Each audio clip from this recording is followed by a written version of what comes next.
அல்லாஹ் பெண் குலத்தில் அப்படி வைத்திருக்கிறார்.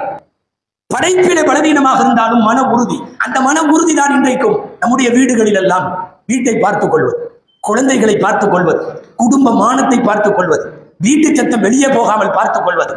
நாம் எந்த நாட்டில் இருந்தாலும், எந்த ஊரில் இருந்தாலும், எங்கோ போய் கடல் கடந்து சம்பாதித்துக் கொண்டிருந்தாலும் ஒரு வீட்டினுடைய நேர்த்தியான அமைப்பு ஒரு பெண்ணின் மூலம் தான் கட்டமைக்கப்படுகிறது. அந்த அடிப்படையில் ஒவ்வொரு வீடு என்பது பெண்களால் கட்டமைக்கப்படுகிறது. வீட்டு நிர்வாகமும் பெண்களால் கட்டமைக்கப்பட வேண்டும். எல்லா பெண்களும் வீட்டை விட்டு வேலைக்கு போகலாமே என்று சிந்திக்க துவங்கி இருக்கிற இந்த காலத்தில் இது ரொம்ப முக்கியம்.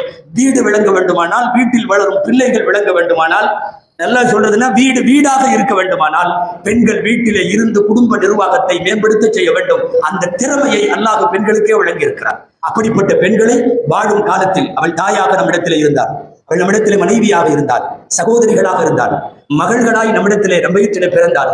இது எல்லா வகையிலேயும் அவர்கள் போற்றப்பட வேண்டியவர்கள்.